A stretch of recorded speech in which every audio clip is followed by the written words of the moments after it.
नमो नारायण। जय गौ माता, वंदे मातरम। मां भारती को प्रणाम और हृदय से ओम शम शनिश्चराय नमः। प्रिय दर्शकों, मित्रों, साथियों, यदि कोई व्यक्ति आप पर आंख बंद कर भरोसा और विश्वास करता है ना, आप उसका भरोसा तोड़कर उसे यह महसूस मत कराओ कि वो अंधा है या गलत है या बेवकूफ है। ध्यान रखना साथियों, दुनिया में सब कुछ जीतना आसान है, परंतु किसी का विश्वास जीतना सबसे मुश्किल है। सब कुछ तोड़ देना, लेकिन कभी किसी का विश्वास मत तोड़ना। विश्वास वो पूंजी है जो बहुत मुश्किल से प्राप्त होती है। नमो नारायण, नमो नारायण। पुनः आपके सामने बहुत सुंदर वीडियो लेकर आया हूं। जुलाई 2022 का महीना आप लोगों के लिए कैसा रहेगा? 12 के 12 राशियों के लिए जुलाई का महीना नक्षत्र गणनाओं के आंकलन के आधार पर क्या संकेत दे रहा है, राशिफल आपके सामने है। 12 राशियों के लिए जुलाई 2022 का महीना नक्षत्र गणनाओं के हिसाब से क्या दस्तक दे रहा है? क्या भाग्य आपके पक्ष में है? क्या इस महीने में लाभ मिलेगा या फिर परेशानियां, उठापटक, कष्ट से जूझना पड़ेगा? किन किन क्षेत्रों में विशेष सावधानी बरतनी पड़ेगी? कारोबार में सफलता, नौकरी में लाभ, कामकाज को लेकर संतुष्टि रहेगी इस महीने? इन सारी चीजों के बारे में मैं विस्तार से आपसे बात करूंगा कि जुलाई के महीने में कौन कौन से ग्रह राशि परिवर्तन कर रहे हैं और जो ग्रह नक्षत्र राशि परिवर्तन कर रहे हैं आपकी किस क्षेत्र पर क्या प्रभाव देखने को मिलेगा। इस विषय पर नक्षत्र गणनाओं के आधार पर जो आंकलन मेरा है वो मैं आपके साथ बांटूंगा। साथ ही प्रयास करूंगा शिक्षा, व्यापार, नौकरी के साथ साथ सामाजिक और पारिवारिक और स्वास्थ्य के दृष्टिकोण से कैसा रहेगा ये महीना आपके लिए। इस महीने 13 जुलाई को गुरु पूर्णिमा का महोत्सव है और साथ ही 14 जुलाई से 12 अगस्त तक श्रावण का महीना रहेगा। और श्रावण के महीने में महादेव को कैसे मनाएं, प्रत्येक राशि के लिए अद्भुत उपाय लेके आया। श्रावण के महीने में विशेष महत्व होता है सोमवार का। सोमवार के दिन श्रावण के महीने में भगवान शिव की पूजा करने से उनकी कृपा की प्राप्ति होती है। इस महीने में श्रावण मास में 4 सोमवार पड़ रहे हैं। पहला 18 जुलाई को, दूसरा 25 जुलाई को, तीसरा 1 अगस्त को और चौथा 8 अगस्त को। नहीं, 2 सोमवार जुलाई में और 2 सोमवार अगस्त में है। श्रावण के महीने में महादेव को कैसे मनाए, सभी उपाय प्रत्येक राशि के लिए लेकर आया हूं। एक छोटी सी और जानकारी की, ये जो राशिफल है वो आपकी चंद्र राशि पर आधारित है, लेकिन कोशिश ये रहेगी कि आप अपनी लगन कुंडली के हिसाब से भी इस राशिफल को देख सकते हैं। उदाहरण के तौर पर यदि आपकी मेष राशि है तो भी ये राशिफल आपके लिए सटीक होगा, और आपका मेष लगन है तब भी ये राशिफल आपके लिए सटीक रहेगा। लेकिन चंद्र राशि से राशिफल देखना उपयुक्त रहेगा। राशिफल महिलाओं के लिए भी है, पुरुषों के लिए भी है, युवाओं के लिए और बुजुर्गों के लिए भी, ये सभी के लिए है। 12 के 12 राशियों के लोगों के लिए राशिफल है और सबके लिए। चलिए अब चर्चा करते हैं राशियों के क्रम के आधार पर। चलिए अब बात करते हैं राशियों के क्रम में 11वें नंबर की राशि, भचक्र की 11वें नंबर की राशि है कुंभ। और जुलाई के महीने में कुंभ राशि वालों के लिए नक्षत्र गणना क्या संकेत दे रही है, जुलाई का महीना कैसा रहेगा कुंभ राशि वालों के लिए, राशिफल पर विस्तार से बात करूं उससे पहले कुंभ राशि वालों के लिए जुलाई महीने के ग्रह योगाओं की जानकारी और उन ग्रह योगाओं का आप पर क्या प्रभाव रहेगा इसकी बात करते हैं। कुंभ राशि वालों के लिए राशि अधिपति शनिदेव जुलाई माह के आरंभ में वक्री अवस्था कुंभ राशि से लगन भाव में सस नामक पंच महापुरुष योग में संचरण करेंगे। लग्नेश में गोचर करना कहीं न कहीं लगन को बहुत मजबूती देता है, पूरी जन्म कुंडली को मजबूत देता है। इस समय आपको उत्तम स्वास्थ्य की प्राप्ति होगी, आपका कॉन्फिडेंस बहुत अच्छा रहेगा और ये अद्भुत जो अपॉर्चुनिटी आपको मिलती है लगन भाव में सस नामक पंच महापुरुष योगी, उसका लाभ जरूर मिलेगा। 12 जुलाई को शनिदेव वक्री अवस्था में मकर राशि 12वें भाव संचरण करेंगे। समय थोड़ा सा सावधानी का, और सावधानी क्या है कि व्यवसाय विस्तार को अपनों की सलाह से करें। पूंजी निवेश करते समय पारिवारिक रजामंदी बहुत जरूरी है और लंबी यात्राओं में सावधानी और स्वास्थ्य के प्रति लापरवाही नहीं बरतें। धन के लेन देन को लेकर सिद्धांतों का पालन करना बहुत जरूरी होगा। 2 जुलाई को बुधदेव सूर्यदेव के साथ मिथुन राशि पंचम भाव में बुध आदि योग में संचरण करेंगे। यह स्थिति आपके लिए फायदेमंद रहेगी। विद्यार्थियों को शिक्षा में लाभ मिलेगा, शिक्षा के क्षेत्र में अच्छे परिणाम की प्राप्ति होगी, पढ़ाई में परिवार और शिक्षकों का अच्छा साथ मिलेगा। सप्तमें सूर्य की पंचम भाव में उपस्थिति आपके निजी संबंधों को विवाह में परिणित करने का मदद करेगी। 16 जुलाई को बुध देव सूर्यदेव के साथ कर्क राशि छठे भाव संचरण करेंगे। यह समय नौकरी रोजगार प्रतियोगिता के हिसाब से अनुकूल रहेगा और सफलता मिलेगी। मंगल देव पूरे महीने राहु देव के साथ मेष राशि तीसरे भाव से संचरण करेंगे। मंगल देव की चौथी, सातवीं और आठवीं दृष्टि क्रमशः नवम और दसम और 12वें भाव पर रहेगी। छठे, नवम और दसम भाव, सॉरी 12वां नहीं, छठे, नवम और 10वें भाव पर रहेगी। तीसरे भाव में उपस्थित मंगल देव आपकी साहस और पराक्रम को बढ़ाएंगे। मेहनत और परिश्रम के बल पर अच्छे परिणाम की प्राप्ति होगी। मंगल देव आपके लिए तृतीय होने के साथ साथ दशमेश भी है, साथ ही उनकी दसम भाव पर दृष्टि है, इसलिए रोजगार के क्षेत्र में अच्छे रिजल्टों की प्राप्ति होगी। नौकरी में प्रमोशन और इंक्रीमेंट का लाभ मिलेगा। बृहस्पति देव जुलाई माह के आरंभ में मीन राशि दूसरे भाव से संचरण कर रहे हैं और 28 जुलाई को बृहस्पति देव मीन राशि में वक्री होंगे। कुंभ राशि वालों के लिए बृहस्पति देव मीन राशि दूसरे भाव में लाभेश और धनेश होकर विराजमान है। यह आपके लिए बहुत अच्छी स्थिति है और अच्छे लाभ का इशारा। बृहस्पति देव की पंचम, सप्तम, नवम दृष्टि 8वें, 10वें, छठे, 8वें और 10वें भाव पर रहेगी, इसलिए आर्थिक दृष्टिकोण से व्यापार विस्तार के अच्छे योग बने। आर्थिक पक्ष मजबूत होगा। व्यावसायिक कार्य में परिवार और कुटुंब का साथ मिलेगा। रोग ऋण से छुटकारा मिलेगा। रुके हुए धन की प्राप्ति और सरकार और प्राइवेट सेक्टर में लाभ मिलेगा। विद्यार्थियों और युवाओं के लिए शिक्षा और रोजगार के दृष्टिकोण से इस समय बड़ा उत्तम रहेगा। शुक्रदेव जुलाई के आरंभ में वृषभ राशि मालवीय योग की स्थिति में चतुर्थ भाव में संचरण कर रहे हैं। 13 जुलाई को शुक्रदेव मिथुन राशि पंचम भाव से संचरण करेंगे।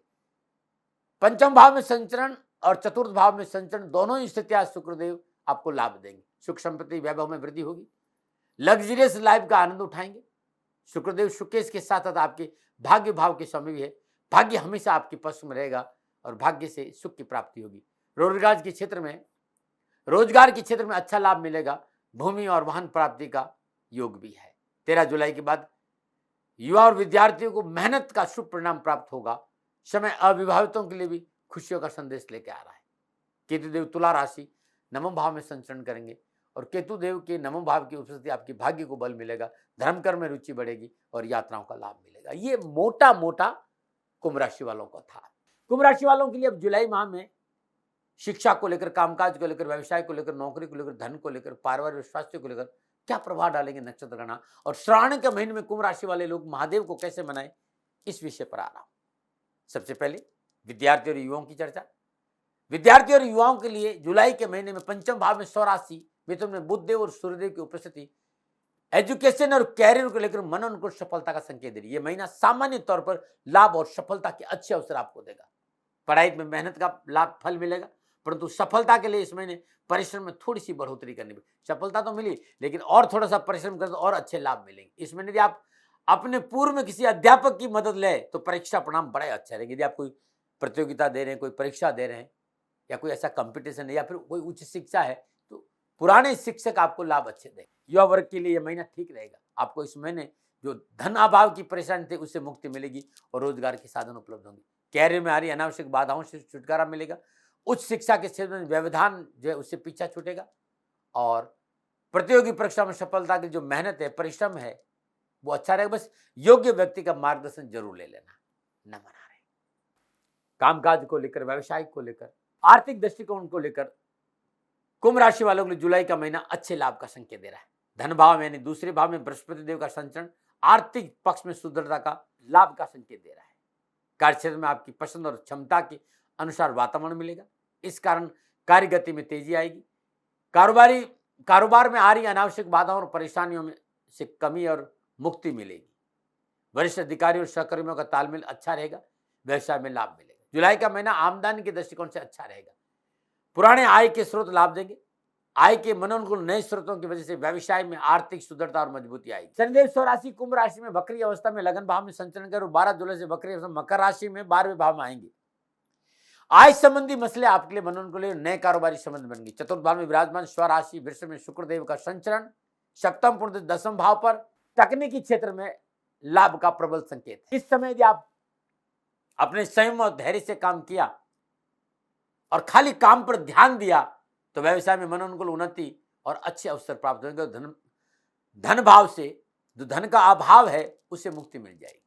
वाणी पर संयम रखें, विवादित सौदों से दूर रहे और सरकारी मामलों में लापरवाही नहीं करेंगे तो आर्थिक पक्ष बड़ा सुदृढ़ रहेगा और सफलता। कुंभ राशि वालों की मैं नौकरी की बात करूं, जुलाई के महीने में कैरियर और रोजगार के हिसाब से नक्षत्र गणना शकुन और शांति का संकेत। नौकरी के क्षेत्र में सफलता मिलेगी, मनोनुकूल उन्नति के अवसर के साथ साथ पद और प्रतिष्ठा में वृद्धि होगी, प्रमोशन हो सकता है, इंक्रीमेंट बढ़ सकता है, कोई नई जिम्मेदारी मिल सकती, आपकी कार्य कुशलता, कार्य क्षमता, कार्य स्तर पर आपके वर्चस्व में बढ़ोतरी करेगी।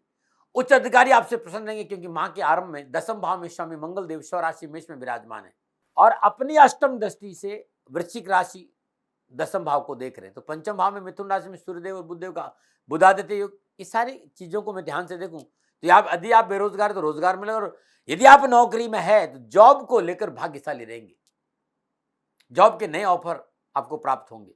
सामाजिक और पारिवारिक दृष्टिकोण से कुंभ राशि वालों के लिए जुलाई का महीना अच्छा रहेगा। कुटुंब भाव के स्वामी बृहस्पति देव स्वराशि कुटुंब भाव में संचरण करें तो सामाजिक और पारिवारिक दृष्टिकोण से इस समय आपके लिए लाभ और सफलता का संकेत। सामाजिक रूप से स्वयं को सुरक्षित महसूस करेंगे, भावनात्मक स्थिति मजबूत होगी, जीवन साथी से मधुर व्यवहार की प्राप्ति होगी, परिजनों से स्नेहपूर्ण व्यवहार मिलेगा और अच्छा समर्थन आपके आत्मविश्वास को बढ़ाने में मदद करेगा। साथ ही संतान के साथ भी अच्छे संबंध बनेंगे। माता पिता के स्वास्थ्य संबंधी परेशान से मुक्ति, मानसिक संतुलन ठीक रहेगा। फिर भी कहना चाहूंगा कि छोटे भाई बहनों को थोड़ा सा प्यार दें, उनको अपने साथ रखें, उनकी आवश्यकताओं पर ध्यान देंगे तो और अच्छा रहेगा। इन दिनों पैतृक संपत्ति को लेकर माता से विवाद नहीं हो, इसको देख लेना। स्वास्थ्य के मोर्चे पर कुंभ राशि वालों को जुलाई के महीने में सचेत रहना होगा। गर्मी का मौसम है, थोड़ा सा गर्मी से बचकर रहना बहुत जरूरी। खान पान में लापरवाही नहीं कर, स्वास्थ्य संबंधी किसी भी समस्या का सामना करने पर तुरंत चिकित्सा का सलाह लें, लापरवाही नुकसान दे सकती। चिकित्सा में लापरवाही बीमारी को बढ़ा सकती, भाई ध्यान रखना। और यदि कोई दवा ले रहे हो तो उसकी एक्सपायरी डेट जरूर देख लेना। स्वयं वाहन चलाकर लंबी दूरी की यात्रा ना करें। लेकिन छठे भाव पर बृहस्पति देव और मंगल देव की दृष्टि होने से यदि बीमारी है तो आराम भी तुरंत मिलेगा, ऐसा नजर आ रहा है। डॉक्टर को बीमारी समझ में आएगी, दवा काम करेगी, लेकिन फिर भी प्रिवेंशन बेटर देन क्योर। विशेष क्या है, कार्य क्षेत्र में जोखिम भरे कार्य में पूंजी निवेश बहुत जरूरी है, बचना, और कोई बहुत जरूरी है निवेश करना तो पारिवारिक रजामंदी और विशेषज्ञों की सलाह बहुत जरूरी। शेयर मार्केट में संभल कर धन लगाए। साथ ही कार्य क्षेत्र पर अमर्यादित भाषा का प्रयोग आपकी छवि को धूमिल करने का प्रयास है, इससे बचना चाहिए। आपका व्यवहार परिस्थितियों की विकटता को और अधिक बढ़ाने में सहायक साबित हो सकता है। व्यवहार में सकारात्मक परिवर्तन करें। भाषा और व्यवहार पर अंकुश रखेंगे तो अच्छा रहेगा। बोल अमोलक बोल, हिये में तोल पीछे बोल, पहले भीतर तोलो फिर बार मुंह खोलो। ये कबीरदास जी के वचन है, हृदय में बसा ले तो जुलाई का महीना सफलता का अद्भुत उपाय होगा। ये उपाय क्या है, तो प्रत्येक शनिवार या शुक्रवार इन दोनों दिन 2 किलो आलू को काट दीजिए, हल्दी में भिगो दीजिए और गाय को अपने हाथ से खिला दीजिए। अभी छोटा सा उपाय करके देखिएगा, शनिवार और शुक्रवार 2 दिन करना है, इसको न मना रहे। मित्रों साथियों, श्रावण का महीना है और श्रावण के महीने में 14 जुलाई से श्रावण प्रारंभ हो जाएगा। नीलांजनम क्षमा भाषम रविपुत्रम यमाग्रजम छाया मार्तम शंभुतम तम नमामि शनैश्चरम। ओम नमः शिवाय, इस मंत्र का जाप करते हुए ओम नमः शिवाय नीलांजनम क्षमा भाषम रविपुत्रम यमाग्रजम छाया मार्तम शंभुतम तम नमामि शनैश्चरम। ओम नमः शिवाय, इस मंत्र का जाप करते हुए भगवान शिव के शिवलिंग पर हर रोज सरसों का तेल अर्पित करिएगा श्रद्धा अनुसार, और हर सोमवार को सरसों के तेल से रुद्री पाठ करते भगवान शिव का अभिषेक करेंगे, कष्ट और परेशान से छुटकारा मिलेगा। ये अद्भुत है, करिएगा जरूर। और यदि सामर्थ्य है और आपको लहसुनिया पत्थर का अंगुष्ठ प्रमाण शिवलिंग मिल जाए, करिए हर रोज भगवान शिव के शिवलिंग पर घर में ही सरसों के तेल से अभिषेक, कष्ट और परेशान से छुटकारा मिलेगा। नमो नारायण। ये था कुंभ राशि वालों के लिए जुलाई के महीने में नक्षत्र गणनाओं के आधार पर राशिफल। पुनः निवेदन, कोई भ्रम नहीं, कोई भ्रांति नहीं, कोई भय नहीं, विवाद तर्क नहीं। सेकंड ओपिनियन का अधिकार आपका था, आपका है और आप ही का रहेगा। मानो न मानो ये आपकी मर्जी। हाँ, कहीं भूल हो गई हो तो दोनों हाथ जोड़कर क्षमा प्रार्थी हूँ। आप सुखी रहें, आप स्वस्थ रहें, समृद्धिशील रहें, शनिदेव के चरणों में मेरी प्रार्थना। ओम नमो नारायण। राजस्थान का हर व्यक्ति जानता है कि दाती महाराज गायों से बहुत प्यार करते हैं, बेटियों से बहुत प्यार करते हैं। हजारों सैकड़ों बेटियों के लिए, जीवन के लिए मैंने अपना संपूर्ण जीवन दिया है और ये मेरा शौक था, मेरी राष्ट्र की धरोहर थी और ये करना मेरा कर्तव्य और कर्म था। मैं आपको किसी वजह से नहीं सुना रहा हूँ, बस खाली बता रहा हूँ कि ये मेरा जीवन का लक्ष्य रहा है। मनुष्य हूं और मानव होने के नाते मेरा कर्तव्य है कि मैं अपनी राष्ट्र की सेवा करूं। मैं इस राष्ट्र का नागरिक हूं। 30 सालों से मैं बेटी बचाओ और गौ सेवा में अपना जीवन इस राष्ट्र के साथ लगाया है। वर्तमान परिस्थितियां आर्थिक दृष्टिकोण से मेरी अनुकूल नहीं है। धन नहीं मांग रहा हूं कि मुझे आप पैसे दीजिए, नहीं, पहले भी कभी नहीं मांगा और अब भी मैं नहीं कह रहा हूं। और ये मेरा अहंकार नहीं है, क्योंकि धन को लेकर मैं राष्ट्र के सामने कभी नहीं आया था। हमेशा मैंने एक आख साहब सेवा करी, आप, मैं भी सेवा करता हूं, आप भी सेवा करें। धन नहीं चाहिए, लेकिन वर्तमान में जो आर्थिक परिस्थिति हैं वो मेरे को ये कहने के लिए मजबूर कर रही है कि सन्निधान गौशाला की गायें दुखी नहीं रहे, इसके लिए मुझे आपका सहयोग चाहिए। और सहयोग के लिए मैं स्वयं आपके साथ खड़ा हूं, आपकी समस्याओं के समाधान के लिए। भाई, आप अपनी जन्म कुंडली का अवलोकन कराना चाहते हैं, आप अपनी जन्म कुंडली बनाना चाहते हैं, आपको बहुत सी चीजों की जानकारी चाहिए, तो मैं आपके साथ खड़ा रहूंगा, पूरे साल खड़ा रहूंगा, जब तक जीऊंगा तब तक खड़ा रहूंगा। नंबर आ रहा है, इन नंबरों पे संपर्क करिए, आप मेरे से बात करिए, लेकिन इसकी एवज में गायों के लिए चारे की व्यवस्था कर लीजिए। और इसीलिए मैंने कहा था कि भाई थोड़ा दिन, इस समय मैं परेशानी में हूं और मेरी गायें चारों को लेकर थोड़ी सी परेशान हैं। ऐसा हृदय से आया, लोगों ने कहा कि राष्ट्र आपसे प्यार करता है दाती महाराज, एक बार निवेदन करिए। तो मैं दान नहीं मांग रहा हूं, फिर भी मैं अभी भी, मेरा ये अहंकार नहीं साथियों, मेरा राष्ट्र सर्वोपरि है। मैं ये नहीं कह रहा हूं, मैं ये कह रहा हूं मैं परिश्रम करूंगा आपके लिए, और परिश्रम के एवज में गायों के लिए चारे की व्यवस्था करिए। शनि भगवान आपकी रक्षा करे और आपका जीवन सदा खुशियों से भरा रहेगा, ऐसा मेरा निवेदन। और वे लोग जो सक्षम है, सामर्थ्यवान है, और जिन्हें दाती महाराज के ज्योतिषीय समाधान की आवश्यकता नहीं, तो उनको मेरा प्रणाम। क्योंकि बहुत से लोगों को मैंने देखा है पिछले एक महीने में, लगभग 20 से 25-50 लोग ऐसे भी हैं जिन्होंने सन्निधान गौशाला में 2100 रुपया चारा कर दिया है। मैं उन सब के प्रति अपना आभार प्रकट करता हूं और ये सहयोग मैं जीवन भर याद रखूंगा। मित्रों, समय ऐसा है कि मेरी परिस्थिति आर्थिक दृष्टिकोण से अनुकूल संकेत नहीं दे रही है, इसलिए मैंने राष्ट्र से कहा कि सन्निधान गौशाला में परेशानी नहीं चाहिए। सरकार सपोर्ट कर रही है, अपनी सीमाओं में रहते हुए जो सरकार करती है, लेकिन उससे पूरा नहीं पड़ता है, ये आप भी जानते हैं। शासन की अपनी एक सीमा है और अपनी मर्यादा है, और शासन के पास और बहुत से काम है। लेकिन फिर भी मैं आप सभी का धन्यवाद देते हुए हृदय से पुनः एक बार निवेदन करना चाहता हूं कि आपको लगता है कि दाती महाराज के साथ सन्निधान गौशाला में खड़ा रहना है, तो नंबर है, जरूर सहयोग करें। मेरा कोई दबाव नहीं है, प्रार्थना थी। ओम नमो नारायण, ओम नमो।